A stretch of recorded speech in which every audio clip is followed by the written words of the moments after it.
میرے ابا جی، کیسے ہیں آپ؟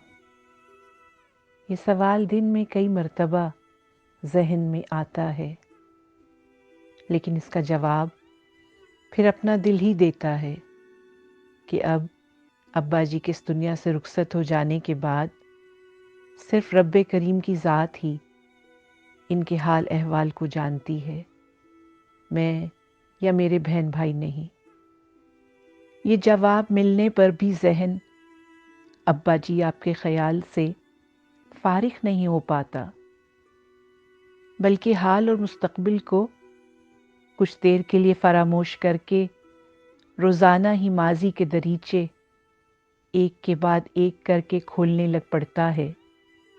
شاید ایسے میں اب بھی اپنے ابا جی سے کسی نہ کسی انداز میں جڑے رہنا چاہتی ہوں۔ مثلاً کہیں پہلے دور کا دریچہ کھلتا ہے تو ابا جی آپ کی آواز کانوں میں گونجتی ہے، میری گڑیا، میری شہزادی، میری لاڈلی۔ اماں بتاتی ہیں کہ ابا جی کو اپنے بیٹوں سے زیادہ بیٹیوں سے پیار تھا۔ ایسا کیوں ہوتا ہے؟ ممکن ہے کہ اس کی وجہ بیٹیوں سے مستقبل کی جدائی کا تصور ہو۔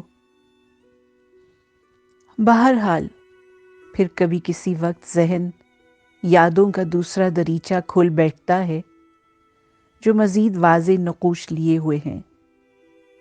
شاید یہ اس لیے کہ اس وقت تک ابا جی میں آپ کے گھر سے رخصت ہو کر بقول اماں کے اپنے گھر جا چکی تھی۔ ابا جی، آپ کو بتاؤں وہ باتیں جو آپ کی زندگی میں بتانے کی ہمت نہ تھی، کہ آپ کا دل بھر آئے یہ مجھے گوارا نہ تھا۔ اب یہ باتیں خیالوں میں آپ کو سناتی ہوں۔ ابا جی، میں رخصت ہونے کے بعد وہ آنکھیں ہمیشہ تلاش کرتی رہی جو میرے میکے آنے پر میرے چہرے کو غور غور سے دیکھ کر یہ اندازہ لگانا چاہتی تھیں کہ میں خوش ہوں یا نہیں۔ ابا جی، وہ آنکھیں میرے لیے اللہ نے آپ کی بنائی تھیں، بھلا وہ مجھے اور کہاں سے ملتی؟ پھر آپ کا کچھ بے قرار سا ہو کر اماں سے سوال کرنا کہ ہماری بیٹی خوش ہے نا، یہ سوال میرے لیے اور کوئی نہیں کرتا۔ پھر یہ کہ بغیر کسی غرض کے میرا اگلی دفعہ آنے کا دل سے انتظار آپ کی اور اماں کے سوا کسی کو نہیں ہوتا۔ لو بھلا اور کسی کو کیسے ہو؟ آخر میں ہوں تو آپ کے دل کا ٹکڑا۔ پھر یہ بھی کہ مجھے پتا ہے کہ میری غیر موجودگی میں ہمیشہ آپ کی اور اماں کی گفتگوؤں کا ایک حصہ میرے آپ دونوں کے ساتھ گزرے وقت کو دہراتے رہنا تھا۔ میں آپ کی دعاؤں کا بھی ایک مستقل حصہ رہی۔ مجھے یقین ہے کہ انہی دعاؤں کی بدولت مجھے زندگی کے ہر ہر مرحلے پر آسانیاں نصیب ہوتی رہیں۔ ابا جی، آپ کے وہ ہاتھ جو میرے لیے دعا کوٹتے تھے اب بہت یاد آتے ہیں۔ آپ کا شفقت سے میرے سر پر ہاتھ رکھنا یاد آتا ہے، شفقت سے سینے سے لگا لینا یاد آتا ہے۔ مجھے اپنا شجر سایہ دار بہت یاد آتا ہے جو آپ ہیں، اور آپ کے وہ الفاظ بھی، گھبراؤ نہیں بیٹی، میں ہوں نا تمہارا والد۔ ربی سب بیٹیوں کے شجر سایہ دار کو بہترین اجر سے نواز، آمین ثم آمین۔ بیٹی کے نام والد کا جواب۔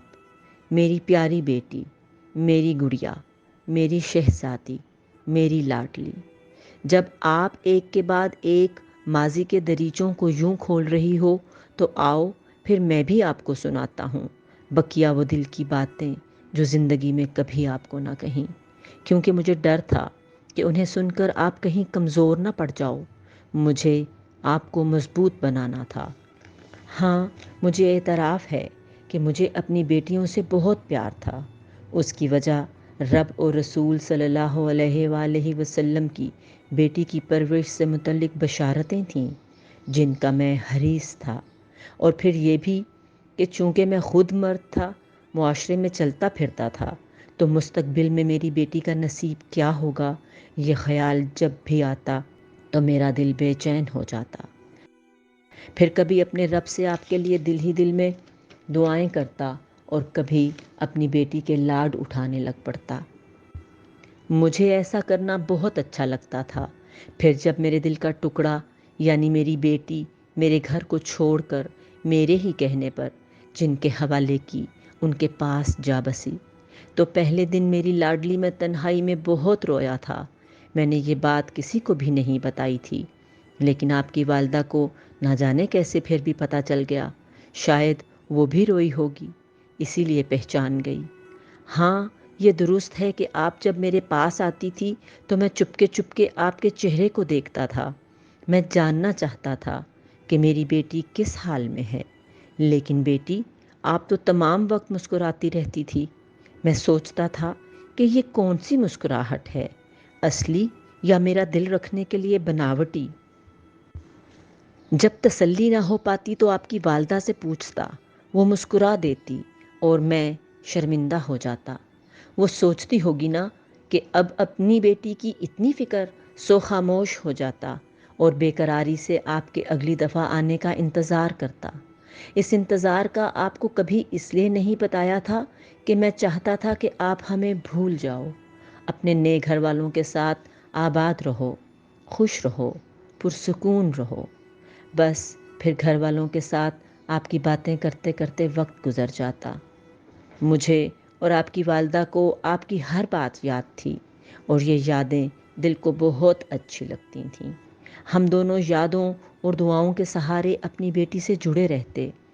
پیاری بیٹی، آپ ہمارے گلشن کا بہت ہی پیارا پھول تھی، جسے میں نے اور آپ کی والدہ نے اپنے خون سے سینچا، گرم سرد سے بچانے کی پوری کوشش کی، اچھی تعلیم دی، جائیداد میں سے حصہ بھی دیا، لیکن دل کی بے چینی صرف رب کے حضور سجدوں میں دور ہوتی رہی، جن میں اپنے رب سے گڑ گڑا کر التجا کرتا رہا، ربی میری بیٹی کو خوش رکھنا، اسے کبھی گرم ہوا نہ لگے، سکھ کی ٹھنڈی چھاؤں اس کا نصیب ہو، ربی سب بیٹیوں کے اچھے نصیب ہوں، آمین ثم آمین۔